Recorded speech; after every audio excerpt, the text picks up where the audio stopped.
नमस्कार। एक बार फिर से बहुत बहुत स्वागत है आप सभी का स्टडी हिंदी के यूट्यूब चैनल में। दोस्तों, मूल अधिकारों का जो हम चैप्टर स्टार्ट किए हुए हैं उसके पार्ट 3 को आज हम कवर करेंगे। इससे पहले हमने पार्ट 2 में क्या देखा था, समता का अधिकार। पूरे डिटेल में हमने राइट टू इक्वलिटी को पढ़ा था, आर्टिकल 14 से आर्टिकल 18 तक। उसके बाद आज हम पार्ट 3 में कवर करेंगे जो हमारा राइट टू फ्रीडम है, यानी कि हमारा जो स्वतंत्रता का अधिकार है उसको। काफ़ी इंपॉर्टेंट चैप्टर है, यहाँ से प्रतिवर्ष 1 से 2 प्रश्न देखने को मिलते हैं, तो इस सेशन को आप बिल्कुल ध्यान से अटेंड कीजिएगा। आज हम जितने भी इम्पॉर्टेंट फैक्ट और पॉइंट बन सकते हैं राइट टू फ्रीडम यानी कि स्वतंत्रता के अधिकार से रिलेटेड, उनको हम पूरे डिटेल में कवर करेंगे। तो चलिए वीडियो को स्टार्ट करते हैं।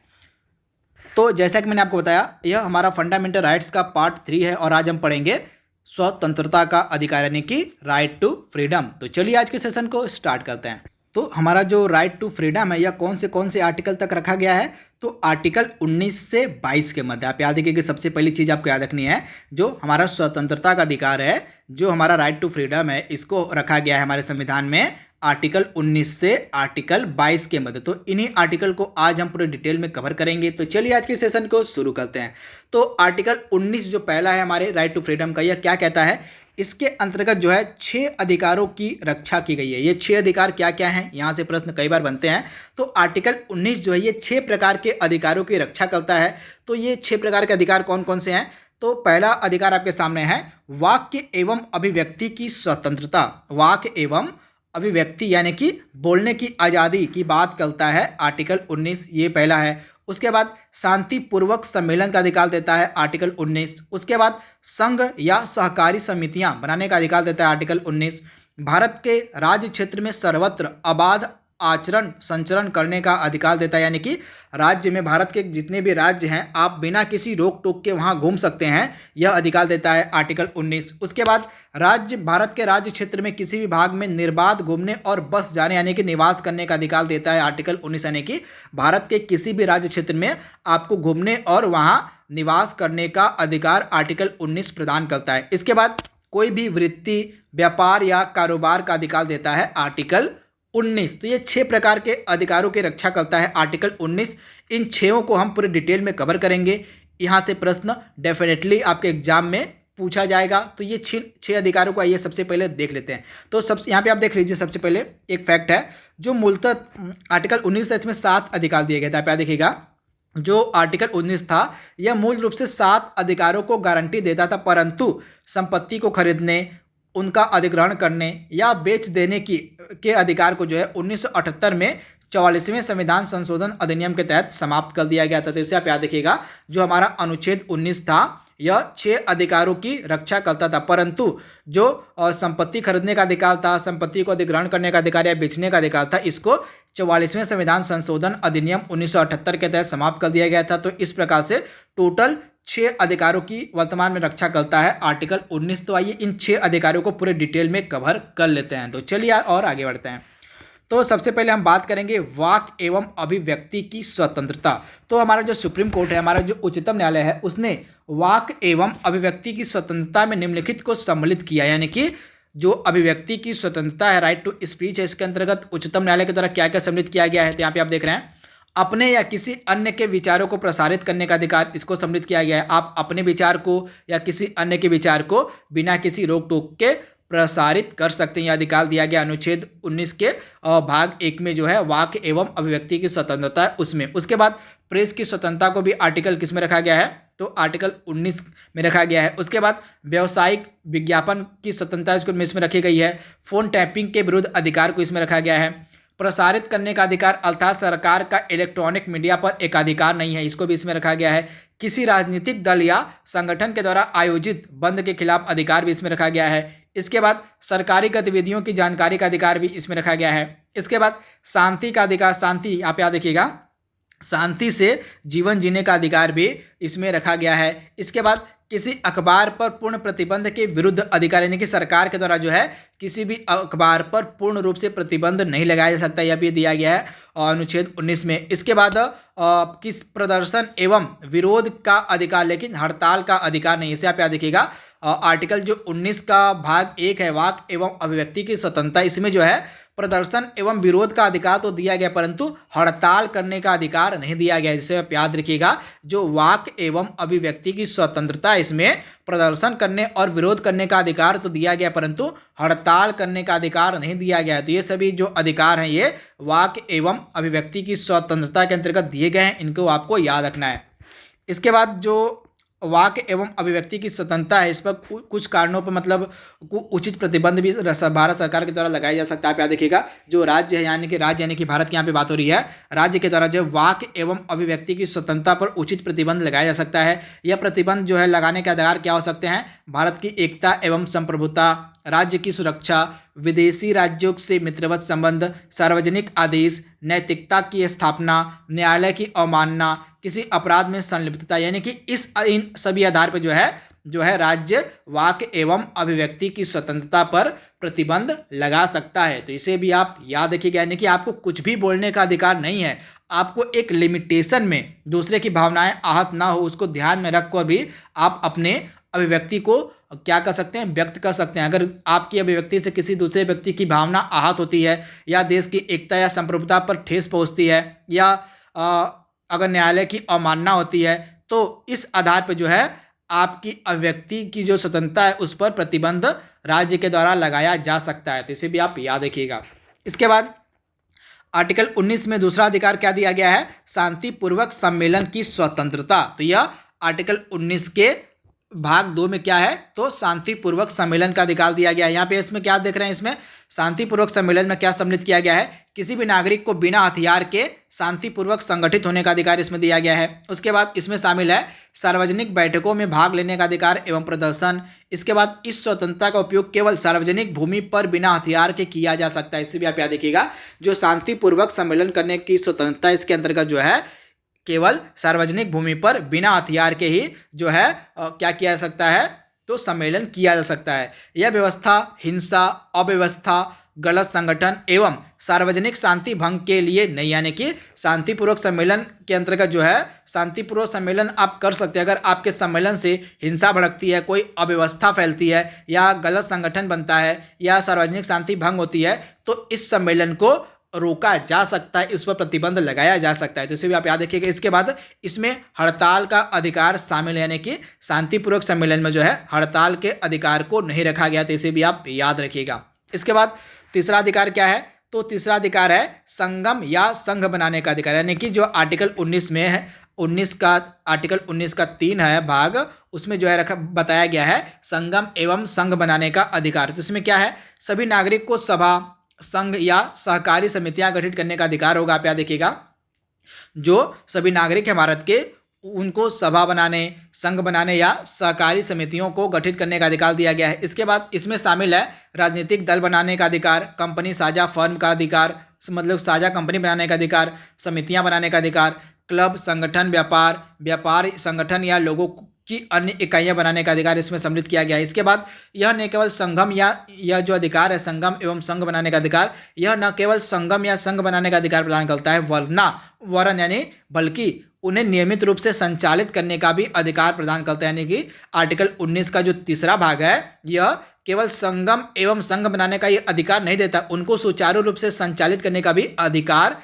प्रदान करता है। तथा ये सभी जो अधिकार हैं, संगम एवं संघ बनाने का अधिकार, इन पर जो है राज्य के द्वारा प्रतिबंध लगाए जा सकते हैं। कब लगाए जा सकते हैं? राज्य के द्वारा जो है युक्ति इन पर प्रतिबंध किया जा सकता है। इस आधार पर भारत की एकता एवं संप्रभुता, सार्वजनिक आदेश एवं नैतिकता इन प्रतिबंधों का आधार है कि नागरिकों को कानूनी प्रक्रियाओं के तहत कानून सम्मत उद्देश्यों के लिए संगम या संघ बनाने का अधिकार है। अगर आपका जो संगम या संघ अगर किसी कानूनी प्रक्रिया की अवहेलना करता है, तो उस आधार पर जो है आपके संगम या संघ को गैर कानूनी या अमान्य घोषित किया जा सकता है राज्य के द्वारा। तो इसे भी आप याद रखिएगा। वहीं आर्टिकल 19 के चौथे भाग की अगर हम बात करें, तो आर्टिकल 19 का जो सेक्शन 4 है, आर्टिकल 19 का जो सेक्शन 4 है, यह अधिकार देता है अबाध संचरण की स्वतंत्रता, यानी कि आप बिना किसी रोक टोक के कहीं भी घूम सकते हैं भारत में। तो इसमें आप देख रहे हैं, यह स्वतंत्रता प्रत्येक नागरिक को देश के किसी भी हिस्से में संचरण का अधिकार प्रदान करती है। यह स्वतंत्रता पूर्वक एक राज्य से दूसरे राज्य में या एक राज्य में एक से दूसरे स्थान पर संचरण कर सकता है। इस स्वतंत्रता पर उचित प्रतिबंध लगाने के दो कारण हैं। आम लोगों का हित और किसी अनुसूचित जनजाति की सुरक्षा या हित, यानी कि इस स्वतंत्रता पर जो है दो कारणों से प्रतिबंध भी लगाया जा सकता है। यह एक्सेप्शन आपका है। अगर वहाँ के आम लोगों का हित प्रभावित होता है या किसी अनुसूचित जनजाति की सुरक्षा या उनके हित की अवहेलना होती है तो उस आधार पर जो है इस स्वतंत्रता पर उचित प्रतिबंध लगाया जा सकता है। यहाँ पे आप देख रहे हैं जनजाति क्षेत्रों से बाहर लोगों के प्रवेश को उनकी विशेष संस्कृति, भाषा, रिवाज और जनजाति प्रावधानों के तहत प्रतिबंधित किया जा सकता है ताकि उनका शोषण ना हो। तो इसे भी आप क्या देखिएगा, जनजाति क्षेत्रों की संस्कृति, भाषा, रिवाज को जो है रिवाज को बचाने के लिए जो है बाहरी लोगों को जाने से वहाँ पे रोका जा सकता है। तो इसे भी आप याद रखिएगा। इसके बाद जो उच्चतम न्यायालय हमारा है, जो सुप्रीम कोर्ट है, उसके द्वारा जो है यह भी कहा गया है कि किसी वेश्या के संचरण के अधिकार को सार्वजनिक नैतिकता एवं सार्वजनिक स्वास्थ्य के आधार पर प्रतिबंधित किया जा सकता है। यानी कि जो वेश्या होती है उसके संचरण के अधिकार को सार्वजनिक नैतिकता एवं सार्वजनिक स्वास्थ्य के आधार पर प्रतिबंधित किया जा सकता है। बम्बई उच्च न्यायालय ने एड्स पीड़ित व्यक्ति के संचरण पर प्रतिबंध को वैध बताया। यानी कि जो बम्बई का उच्च न्यायालय है उसके द्वारा एड्स जो बीमारी से पीड़ित व्यक्ति है उसके संचरण पर प्रतिबंध को वैध बताया गया है। तो ये सभी अपवाद हैं आर्टिकल 19 के सब सेक्शन 4 के अंतर्गत, इनको भी आपको याद रखना है। इसके बाद अगला इंपॉर्टेंट क्या है, तो आर्टिकल 19 का जो सेक्शन 5 है, आर्टिकल 19 का जो सेक्शन 5 यह कहता है निवास का अधिकार, यानी कि किसी भी राज्य में बस जाने का अधिकार। तो हर नागरिक को देश के किसी भी हिस्से में बसने का अधिकार है। इस अधिकार के दो भाग हैं, देश के किसी भी हिस्से में रहने का अधिकार, इसका तात्पर्य यह है कि कहीं भी अस्थायी रूप से रहना। दूसरा क्या है, देश के किसी भी हिस्से में व्यवस्थित होने का अधिकार, यानी कि इसका तात्पर्य है वहाँ पे घर बनाना या अस्थायी रूप से बसना। तो इसे भी आप याद रखिएगा। इस पर जो है राज्य के द्वारा प्रतिबंध दो आधार पर लगाया जा सकता है, विशेष रूप से आम लोगों के हित में और अनुसूचित जनजातियों के हित में। यानी कि ये दो हित हैं, दो आधार हैं जिनके आधार पर जो है राज्य इस अधिकार पर जो है कुछ प्रतिबंध भी लगा सकता है। जनजातीय क्षेत्रों में जो है उनकी संस्कृति एवं भाषा, आप याद रखिएगा, जनजातीय क्षेत्रों में उनकी संस्कृति, भाषा एवं रिवाज के आधार पर बाहर के लोगों का प्रवेश निलंबित किया जा सकता है। देश के कई भागों में जनजातियों को अपनी संस्कृति के संरक्षण एवं संवर्धन हेतु अपने रिवाज एवं नियम कानून को बनाने का अधिकार है। तो ये सभी जहाँ भी जनजातीय क्षेत्र हैं वहाँ पे जो है कुछ प्रतिबंध लगाए जा सकते हैं बाहरी लोगों के ऊपर। तो ये सभी अपवाद हैं आर्टिकल 19 के सेक्शन 5 में, तो इनको भी आपको याद रखना है।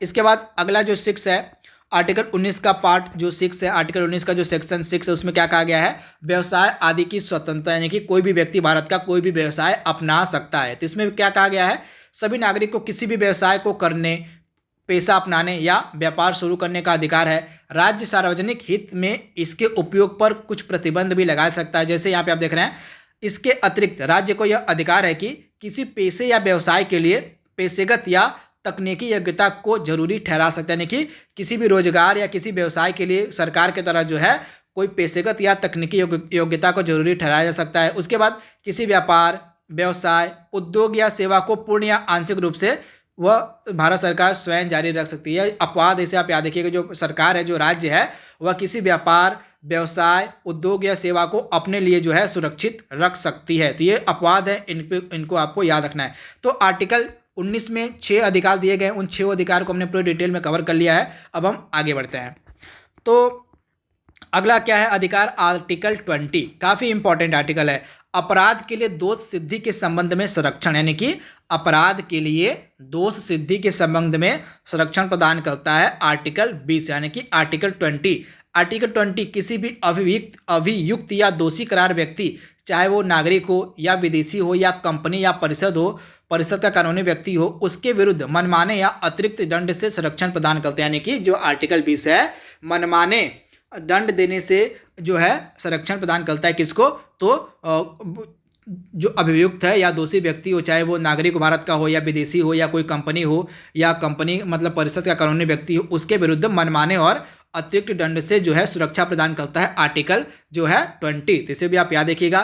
तथा आर्टिकल 20 में 3 सब आर्टिकल भी हैं जो आपको याद रखने हैं। तो आर्टिकल 20 का जो भाग 1 है, आर्टिकल 20 का पार्ट 1 जो है, यह कहता है किसी कानून को अतीत काल प्रभाव से लागू करना। आप याद रखिएगा किसी कानून को। तो आर्टिकल 20(1) क्या कहता है, तो इसमें कहा गया किसी व्यक्ति कोई व्यक्ति है, किसी व्यक्ति को किसी अपराध के लिए तब तक दोषी नहीं ठहराया जाएगा जब तक कि उसने कोई ऐसा कार्य करते समय किसी प्रवृत्त विधि का अतिक्रमण नहीं किया। यानी कि अगर कोई व्यक्ति है, अगर किसके द्वारा कोई ऐसा कार्य किया गया है, अगर उस कार्य से अगर किसी कानून की अवहेलना होती है तो उस आधार पर तो उसको जो है दोषी ठहराया जा सकता है, परंतु अगर उसके कार्य से, अगर उसके कार्य के द्वारा किसी कानून की अवहेलना नहीं होती, किसी विधि का अतिक्रमण नहीं होता है, तो उस पर जो है कोई भी कानूनी कार्रवाई नहीं की जाएगी। यह आर्टिकल 20(1) कहता है। यानी कि अगर व्यक्ति किसी अपराध के लिए तब तक दोषी नहीं माना जाएगा जब तक उसके द्वारा किया गया कार्य किसी विधि यानी कि किसी कानून का उल्लंघन न करता है। यह आर्टिकल 20(1) कहता है। वहीं आर्टिकल 20(2) की अगर हम बात करें तो आर्टिकल 20(2) क्या कहता है? किसी व्यक्ति को एक ही अपराध के लिए बार बार अधिक अभियोजित या दंडित नहीं किया जा सकता। यानी कि किसी व्यक्ति को एक ही अपराध के लिए बार बार दंडित नहीं किया जा सकता है। इसे भी आप याद रखिएगा। अगर कोई व्यक्ति है, उसके द्वारा कोई अपराध किया गया है तो उसको उस अपराध के लिए केवल एक ही बार सजा दी जा सकती है, उसे बार बार उस अपराध के लिए सजा नहीं दी जा सकती है। यह निषेध केवल न्यायिक दंड के संदर्भ में है, विभागीय या प्रशासनिक दंड दिया जा सकता है। यानी कि विभागीय और प्रशासनिक दंड तो बार बार दिया जा सकता है, परंतु न्यायिक दंड जो है किसी व्यक्ति को उसके एक कार्य के लिए एक ही बार दिया जा सकता है। तो इसे भी आप याद रखिएगा। इसके बाद आर्टिकल जो आपका 20 का तीसरा भाग है वो क्या कहता है? तो किसी अपराध के लिए किसी व्यक्ति को स्वयं के विरुद्ध गवाही देने के लिए बाध्य नहीं किया जा सकता। यानी कि किसी भी व्यक्ति को स्वयं के खिलाफ जो है गवाही देने के लिए बाध्य नहीं किया जा सकता है। यह आर्टिकल 20 का उसका सेक्शन 3 कहता है। तो इसे भी आप याद रखिएगा। जो आर्टिकल 20 है उसका सेक्शन 3 जो है कहता है किसी व्यक्ति को किसी अपराध के लिए स्वयं के खिलाफ जो है गवाही देने के लिए बाध्य नहीं किया जा सकता है। तो यह आर्टिकल 20 हमने देख लिया। अब हम आर्टिकल 21 देखेंगे जो मोस्ट इंपॉर्टेंट है।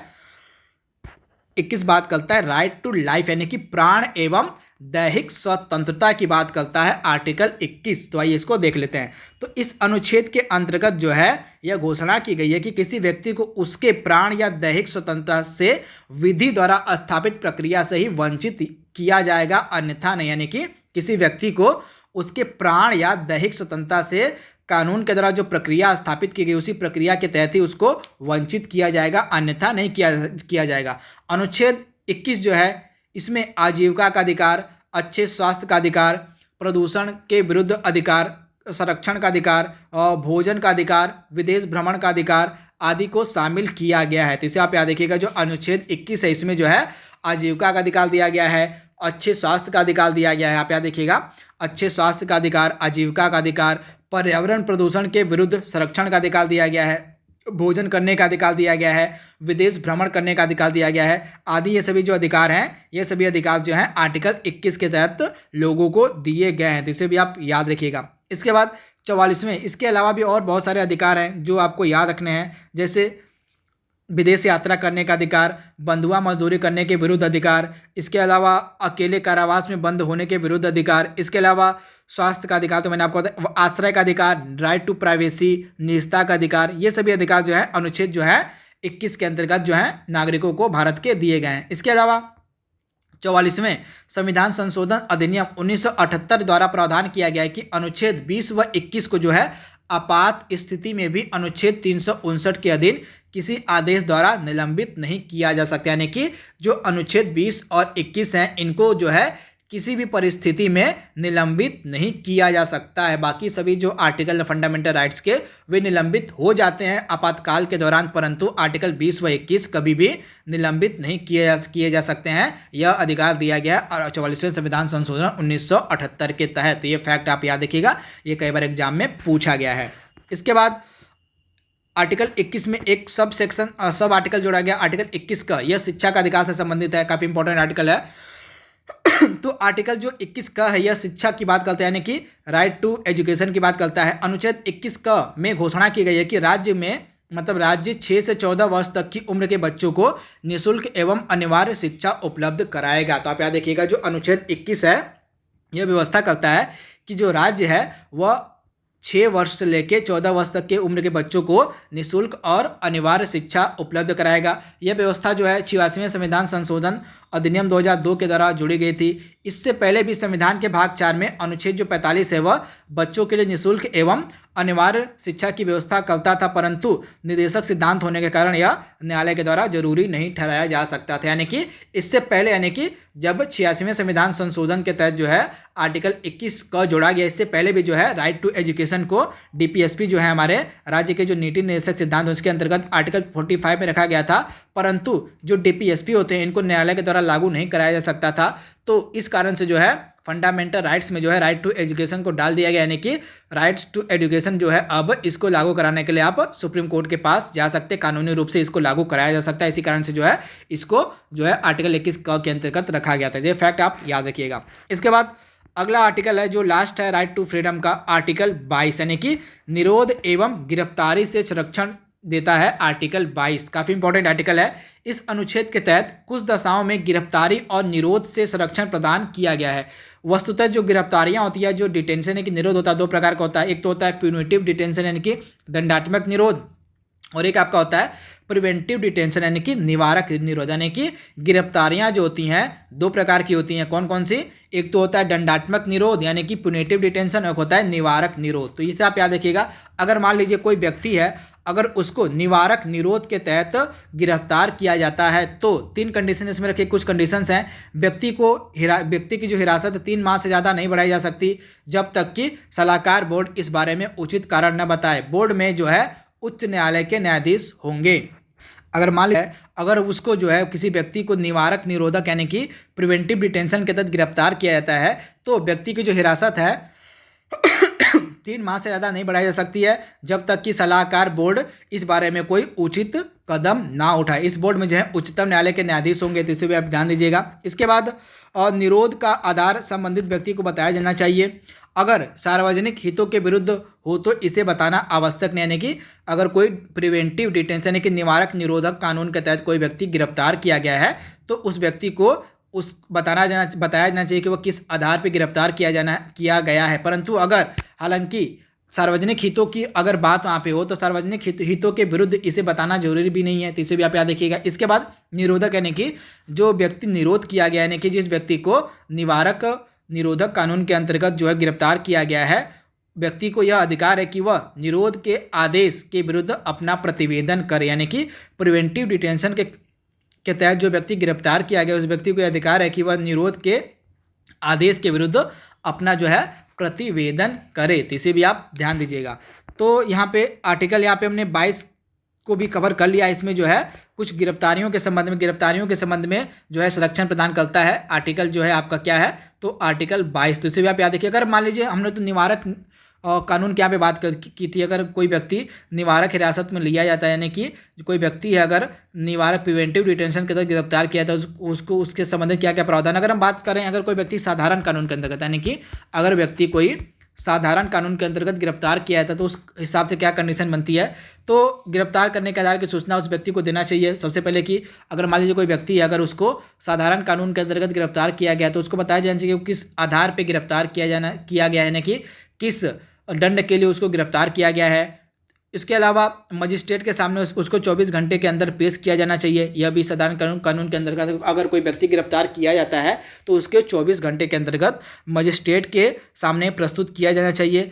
उसके बाद जो मजिस्ट्रेट होगा जो दंडाधिकारी होगा वह उसके दंड की जांच करेगा। अगर मतलब उस किस आधार पे अगर वह गिरफ्तार किया गया मजिस्ट्रेट के द्वारा यह जांच की जाएगी। अगर यह जो आधार है अगर आधार सही नहीं है यानी कि निरर्थक आधार पर अगर उस व्यक्ति को गिरफ्तार किया गया है तो उस व्यक्ति को छोड़ दिया जाएगा मजिस्ट्रेट के द्वारा। अगर परंतु उसका आधार सही निकला, अगर वह सही क्राइम के अंतर्गत गिरफ्तार किया गया है तो उसको जो है आगे का प्रोसीजर फॉलो करने के लिए कहा जाएगा यानी कि उसको सजा का प्रावधान किया जाएगा अगर साधारण कानून के अंतर्गत उस व्यक्ति को गिरफ्तार किया गया है। तो ये 2 प्रावधान है। 2 प्रावधानों के अंतर्गत जो है संरक्षण का अधिकार दिया गया है। निरोध एवं गिरफ्तारी के संबंध में जो है संरक्षण प्रदान करता है आर्टिकल 22। तो इस आर्टिकल को आपको याद रखना है। तो यहाँ पे राइट टू जो फ्रीडम था इसको हमने पूरी डिटेल में कवर कर लिया है। कल हमारा जो फंडामेंटल राइट्स का चैप्टर वो कंप्लीट हो जाएगा। कल हम देखेंगे बाकी के जो आर्टिकल 23 से 35 तक जो आर्टिकल होंगे उनको हम पूरे शॉर्ट में कवर करेंगे। तो आज के लिए बस इतना ही। Thank you, thanks for watching, thank you.